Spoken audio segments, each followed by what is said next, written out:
கர்த்தருடைய பரிசுத்த நாமத்திற்கு மகிமை உண்டாவதாக. இன்றைக்கான அனுதின ஆவிக்குரிய ஆகாரம். மோசே எத்ரோவை சந்திக்கிறதுக்கு முன்னாடி பல கேள்விகளுக்கு பதில் இல்லாமல் இருந்தான்.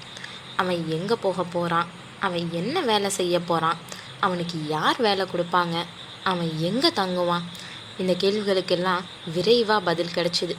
ரெகுவேல் தன்னுடைய மகள் சிப்போரால மோசேக்கு மனைவியாக கொடுத்தான்.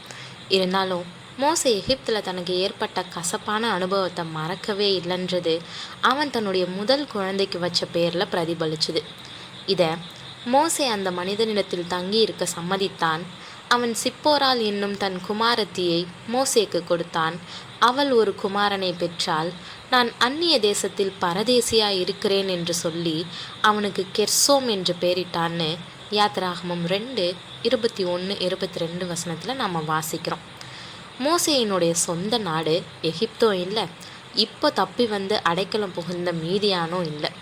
அதனால தான் அவன் அந்நிய தேசத்துலன்னு அதை சொல்கிறத நம்ம பார்க்கலாம். கொஞ்ச காலம் சென்றதுக்கப்புறம் எகிப்தின் ராஜா மரிச்சான். இஸ்ரவேல் புத்திரர் அடிமைத்தனத்தினால் தவித்து முறையிட்டு கொண்டிருந்தார்கள். அவர்கள் அடிமைத்தனத்திலிருந்து முறையிடும் சத்தம் தேவ சந்நிதியில் எட்டுனதுன்னு 23 நம்ம வாசிக்கிறோம். இஸ்ரவேலை அதிக துன்பத்துக்கு ஆளாக்கிய எகிப்தின் ராஜா மரிச்சு போயிட்டான்.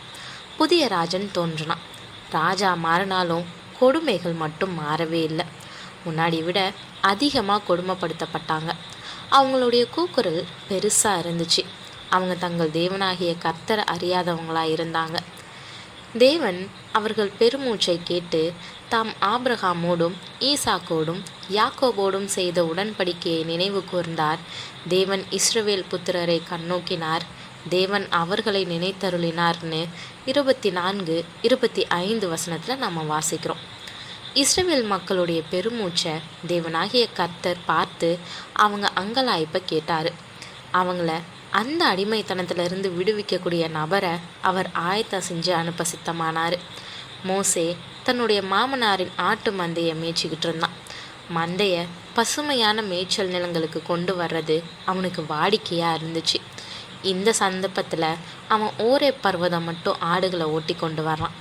அந்த இடம் அவனுடைய வாழ்க்கையை மாற்றும்னு அவனுக்கு தெரிஞ்சிருக்க வாய்ப்பில்லை. அந்த பர்வதத்தில் அவன் எதிர்பாராத சமயத்தில் விசேஷித்த காட்சியை பார்க்குறான். அங்கே கர்த்தருடைய தூதனானவர் ஒரு முட்செடியின் நடுவிலிருந்து உண்டான அக்கினி ஜுவாலையிலே நின்று அவனுக்கு தரிசனமானார். அப்பொழுது அவன் உற்று பார்த்தான்.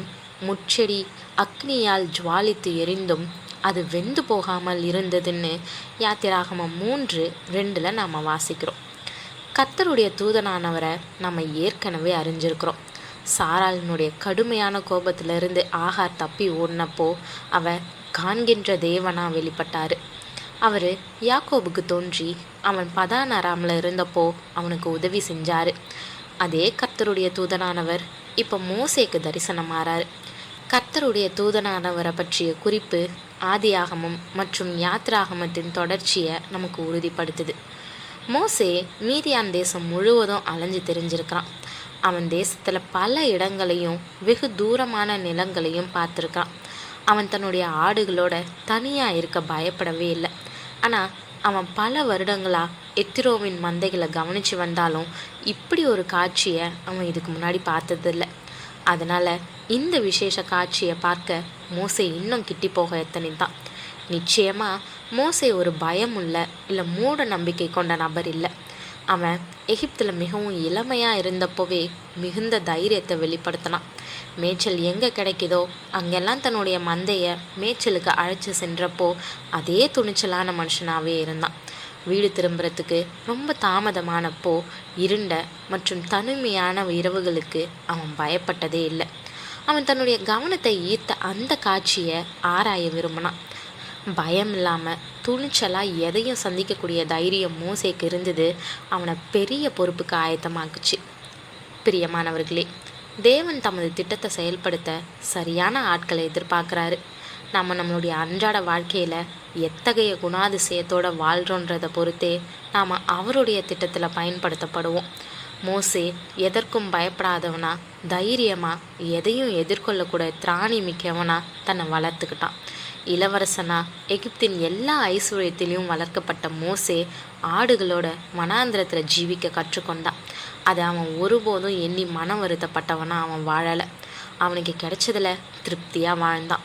அவனுக்கு கொடுக்கப்பட்ட வேலையில் உத்தமமாக இருந்தான். இப்படி மோசேயின் குணங்கள் அவனை இஸ்ரவேல் மக்களை விடுதலை செய்ய அனுப்பப்படக்கூடிய நபருக்கான பண்புகளாக இருந்துச்சு. அவன் தன்னுடைய சுபாவத்தில் இயற்கையாகவே இப்படியப்பட்ட குணாதிசயங்களோடு இருந்தது அவனுடைய சிறப்புன்னு சொல்லலாம். நாம் எப்படியாப்பட்டவங்களாக இன்றைக்கி ஜீவிக்கிறோம்? நம்ம தேவனுக்காக பயன்பட என்ன குணாதிசயத்தை உடையவங்களாக இருக்கிறோன்னு நம்ம ஆராய்ஞ்சு பார்ப்போம். எந்த குணாதிசயமும் தேவனுடைய பயன்பாட்டுக்கு எதிராக இருக்கும்னா அதை களைஞ்செறிவோம். கர்த்தருக்கா பயன்படுவோம். தேவன் தாமே கிருபையும் தயையும் செய்வாராக. ஆமீன்.